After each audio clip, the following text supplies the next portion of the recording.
hi everyone. I'm excited because I watched the whole series with the Lee Jong-gi, and I was really happy when Lee actually you did see that, no, that he tweeted that he liked the adaptation. Yeah. So my first question is for everyone. It's kind of related to the question that came before this. So kapag may adaptation na kung kayo ang papapiliin, ano yung sa tingin niyong okay na K-drama na ma-adapt na susunod for the Filipino audience? If you know any. Si Lovi yung Si Lovi ang pinakamaganda yatang Yeah. sumagot niyan. expert.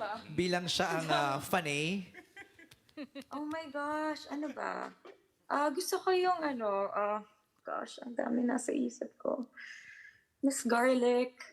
Remember yung yung teenage girl? Is that Hi Bye Mama? No. No, but ang dami pumapasok sa isip ko, but I've gone blank. But there are a lot of stories that na pwede natin gawin, I feel. But I like Something in the Rain. And yeah, that's something that I like. Thank you. That's Jung Hae-in, right? The rain. Hindi ko alam. Jung Hae-in. I Tama ba, haven't Lovi? watched. Yes. Si Yes. Song Eugene? Song Eugene. Yes. Yeah. Wow, memorize yung name. That one's Trixie? Yeah. For the others, Wala sila masyadong maibibigay sa'yo, Trixie. Oo. Bilang Tito Dudes daw meron. Ayan, si...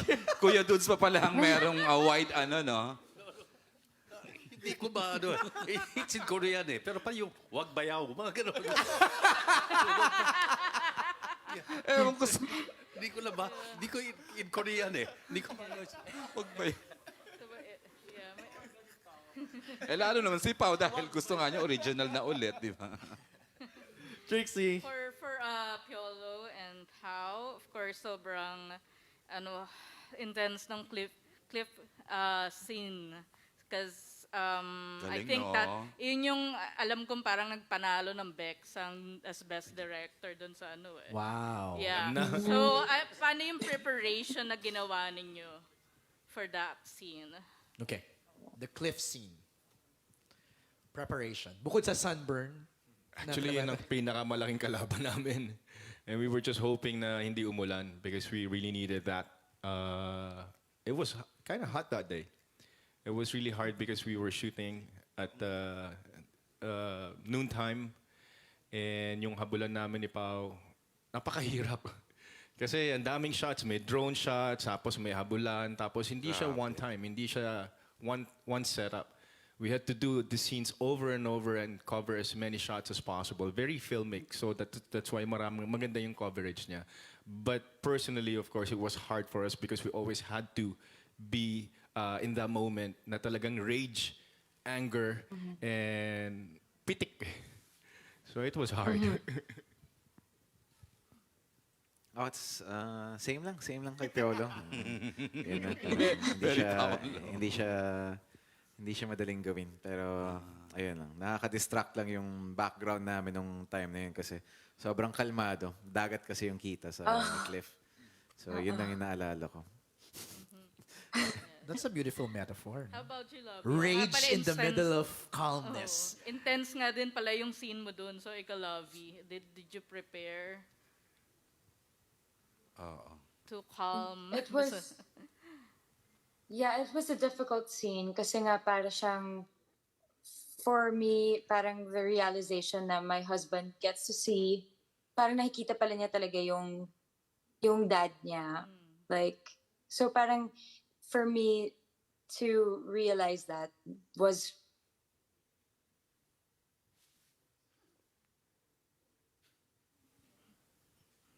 at saka ni Piolo that time was just like very intense, and it was nice watching both of them pull off that scene more than anything, actually. Actually, I'll just have to add something. Actually, one of the things that really got me excited about the show was when I saw that scene in the Korean version. wherein he couldn't tell anymore what was real and what was not. So that was really pivotal for me. For me, that was yung most difficult moment in my life that I couldn't tell anymore whether it was happening or whether it was true, because apparently my wife died. And when she was telling me that she's alive, I couldn't tell anymore if it was really true. And because my dad was there, so that scene really got me. That's when I lost it. That made you say yes to the project. That made me really enjoy the project. Yeah. Wow. Thank All right, you. Trixie? Last question for the Ms. Garlic, right? And the creatives. So my question is that ano yung plano ninyo, like because I've noticed medyo heavy yung genre na in-adopt na for na K-drama. So do you plan to do something lighter next time, like True Beauty na also viewed din siya, or something na period like Mr. Queen, something like that? Garlic? You're the best person to answer. Thank you for your question, Nax. I think in terms of choosing stories that we partner on, we're very intent on choosing the best stories. So it's not necessarily based on genre, but for this one, it was such a strong story. The actors had so much fun doing it, even if there was such a great demand on them, kasi napaka-complex ng characters, di ba? Every single moment, iba yung pitik ni Paolo, ni Piolo. So, nag-iiba. Binablocking ako. Binablocking ka kasi nasa gilid ka daw. Mas Garlic sa center na daw po para we need to Sorry. capture Okay, kasi yung sorry. sa camera. Okay, so it's really stories based. So if there is a great story that's a love story, we're interested in that. If there's a great story that's a suspense drama, we're interested in that. If there's a great story that's an action serie, we're also interested in that. I And think romantic comedy. and rom-coms, of course. So we're always open, but I think what's important is that there's a unique selling point to every story. So for this one, it's Lovi Poe's first Kapamilya teleserye. It's Piolo Pascual's first time to play a character like this. Also, Paolo Avellino. Paolo, siguro naman, never ka pa serial killer psychopath, di ba? So, I mean, it's such an exciting way of creating content. And of course, the best people to work with when it comes to adaptations is really Dreamscape, coming from the success of the View ABS-CBN partnership from Broken Marriage Vow and now Flower Vivo. Ang sinasabi lang ni Trixie Garlic, pakiligin mo naman daw sila. Bigyan mo- Meron, may padating. Ayan. Actually, Beauty naman. this October 8, we're launching our new show called K-Love. So that's a rom-com. Ayun. Alright. Trixie, you're good? Yeah. Thank you. You know what, MJ, years ago, or a year or two ago, he posted something sa Facebook niya. He's a big fan of the original, si Albert Abilido. Albert, please share, happy ka ba sa naging turnout ng adaptation? Siyang mag-a-assess, no? Hindi kasi. No, kasi talagang he's a even. viewer. Yun ang sabi ni Sir Deo kanina, let the viewers decide. Which, ayun nga, Diba? si Albert talagang sabi ko, nangyari yung exactly how you wanted. Yeah. Share naman, Albert, Sige lang nga, kung gaano ka Albert, we ka-happy. want to hear from a loyal viewer or a fan of the show. Huwag kang umarte, kembot ka ng kembot sa ano mo, no?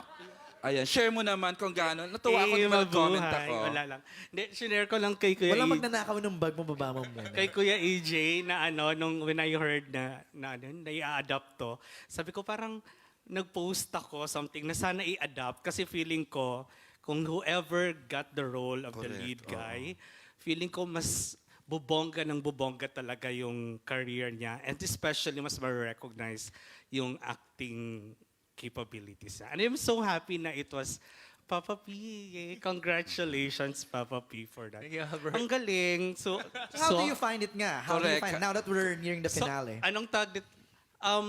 Masasabi ko pa rin na parang somehow andun pa rin yung Filipino distinct na feels, kahit alam ko namang may pinanggalingan siya, na feel ko pa rin naman na Filipino-made Right. yung material. And yung intensity, andon, same level yung nandun sa may parang Spider-Man si Papa P, ganon, yung sa may swimming pool, ganyan. And I'm looking forward to that cliff scene yung towards the end. And of course, inaabangan ko rin yung kay Paolo, kasi yun yung yung eksena din niya kung paano siya nagiging monster. Gustong gusto ko yun eh. Yan, so congratulations. I'm so happy. Thank you, Pero Albert. magtatanong ako. Ay, sige. Go ahead. Okay. So Nasa ano iyo, na Mike. lang, kasi dun na nga, parang yung role ni Papa P is somehow very physically demanding. Di ba? Apart from the emotion na palang restrained physically, hindi naman restrained physically. Ganyan. Ano yun? How was it for you? And alin doon yung pinaka talagang nahirapan ka? Naubos ka. Well, thanks for that. Actually, more and more in the demand of the character, it was really hard for me not to lose or go beyond the parameters of the character, because there were instances when I would just cry and I couldn't stop myself because there was just too much emotion, but it's supposed to be emotionless. So there were scenes that we actually had to cut and then do again because I was just giving too much, and the scene was asking for some restraint. So it was really hard because I was playing, in a space wherein it's very limiting. You can't go by feel. You have to limit. You have to know your parameter. It was really hard for me because usually pag uma-acting ka, pag naramdaman mo na nandun ka na, di ba? And then you can just let go. But this time, it was really hard. I was always talking to my director, and because hindi ka pwedeng lumagpas. Hindi ka pwedeng lumagpas doon sa pupuntahan mo. So I can safely say that this is one of the hardest that I've done because hindi ka pwedeng magpaka-spontaneous. Everything had to be calculated. Everything had to be thought out. It was really hard. Curious ako paano yung pag-transform mo yung parang mabait into hindi. I enjoyed Especially that. yung sa mata lang, di ba? I May enjoyed yung that. ganun. I enjoyed that, especially during that last scene. When you lose it, wala ka na talaga. Hindi ko, wala. I don't even remember how I got there and how it ended. I don't know. I have to watch it. But yeah, I think it's the fun part of being an actor. Losing yourself in the process and just letting loose. And then bahala na. I trusted my director so much, and of course with Pao and Lovi there, sobra yung commitment. Sobra yung talaga nakikita mo yung mga drone na lumilipad, tapos yung setup and everything. You have to level up. I mean, I hope I gave justice to the role, and for whatever I did, yun yung mga magagandang pwede nating gawin na malalampasan mo yung expectation mo sa sarili mo, and then just, be a team player and just, ang saya lang. Ang saya lang. Congrats, you did it. Ayan. And last na lang kay Lovi. Dear, after doing this teleserye, what have you become as an actress? And gaano mo na-enjoy yung pagiging parang action star mo dito sa series na to? Anything else, I want to commend Piolo. I just, the humility, yung talent, yung skill niya, talagang, I have nothing to say, but I just really admire him even more. And yeah, he did such a great job. And I guess that's why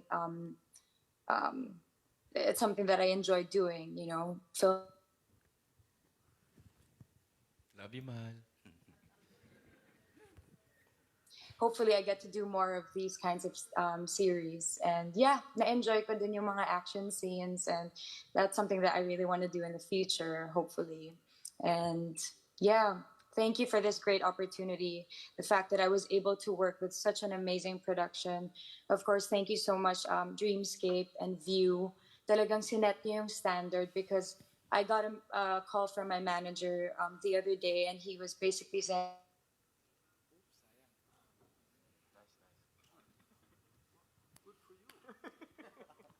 this TV series is just, I'm very happy. So yeah, thank you to everyone. And I'm looking forward to working with everyone again, hopefully soon. Thank you. Thank you, Albert. All right. We're good. Hindi, would like to, Miss Carl, kasi may nagpapatanong, with the turnout daw po ng how it turned out, ano po ang comment ng Dreamscape with the actors that naging performance natin? Miss Carl, would you like to, hindi na. So are you happy with the turnout of the teleserye? Thanks. Para lang thank you lang na officially hear from Thank you. Of course, we're very happy with the series, the performance of everybody. We're very happy with Direct Darnell and Direct Richard. It's a dream come true. it is one of the most looked forward series na ginawa ng Dreamscape. It's our second with View, and hopefully we're gonna do more, right, Garlic? Next year. So thank you very much, Piolo, Lovi, Edu, Paolo, JC, and the rest of the cast. Job well done for all. Aw. Thank you very much. Thank you, Sir Deo. Thank you, Sir Deo. Oo. Ayan. Sana ma-field din to sa international awards. Next year na papasok ito, Alright. The last question will come from Alan Sancon. Alan, Tanong ko lang kasi parang nabitin yata kami dun sa sinabi ni Lovi sa ni Piolo na meron silang history before. Baka pwede na nating ikwento before we end. Tapos, more on ano pa yung na-discover nyo sa isa't isa. Kasi naka-lock in kayo, di ba? Nakabubble. Ano yung discoveries nyo behind the scene doing this teleserye? Bago sabihin ni Mal yung history. You owe me. She's very shy. She would keep to herself because she was so pressured that she would shy away, because she wanted to be prepared. And one thing you gotta appreciate about Love is she comes prepared on the set. She wakes up earlier so she could do her workout, so she could look as good. And sobrang yung discipline niya. But one thing I would always tell her, she's very shy. Hindi siya she's giggly, she's bubbly, but she keeps to herself. So we would force her out, but we would ask her to hang out with us. But she's very humble. She's very yung binigay niya sa akin sa show na to, sobra-sobra. Kaya sobra mo siya ma-appreciate. I've become a fan of her. And knowing na, yung respect niya sa craft, yung willingness niya to even go further, marirespeto mo talaga yun. And she showed it the whole time, and she never wavered. That's one thing I appreciate about her. And if you get the experience working with her, it's a delight because she would give it her all. Lovi. Love you too.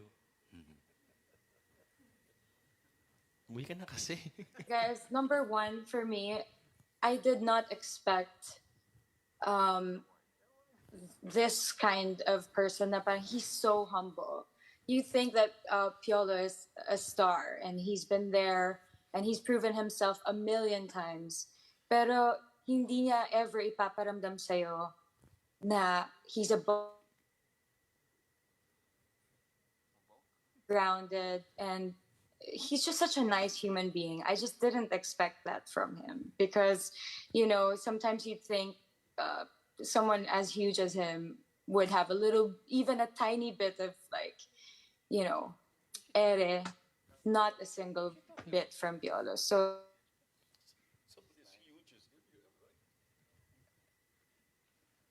he's also. Am I pausing again? Yes, you are pausing. But yeah, I hope you heard everything I said, or no? Yes, we did. May mga ilang parts lang na nawala. Pero wala pa nagkukwento sa inyo ng history. Yes, history. Sino magkukwento? Ikaw, Lovi, or si Piolo? I'll leave it to Piolo. It's up to Okay. him if he wants to share it. Sige na. Hindi, wag na. Sabihin ko ba? Sinabi mo na eh. Hindi, okay lang. We can keep it to ourselves. That's ours na lang. Labas ako. We will not force you naman if you don't want to say it. So, let's keep it a mystery. Okay. Yung history na yun, wow. All right, let's respect that, Alan. Thank you. Congratulations. MJ, isang pahabol na question. Pao, kasi for someone who is not a big fan of, ng mga K-drama, ng mga ganyan, what made you accept the project? Di ba hindi ka mahilig masyado, pero napa-oo ka dito sa Flower of Evil adaptation. Ano yung nag-convince sa'yo? Well, K-drama naman hindi masyado, but I watch a lot of Asian movies, Korean movies, Japanese, Taiwanese, Thai. Okay. So, marami naman akong pinapanood ng mga pelikula. But what got me is, knowing that it's a collab also between Dreamscape and View. And aside from that, the character is really challenging. So, I know it's not the first time that you've seen me play someone mentally deranged. Actually or nga, something. meron na tayong nagawa So- original, di ba? So, ayun, the hardest part was trying to figure out how to make it different from everything I've done before. And considering the circumstances and the script given to me, there was a big room to make it my own. Alright. Okay. Very good. Alright, we're good. Maraming salamat sa lahat ng mga nagtanong, mga kasama natin sa press, and to everybody who watched us sa live stream.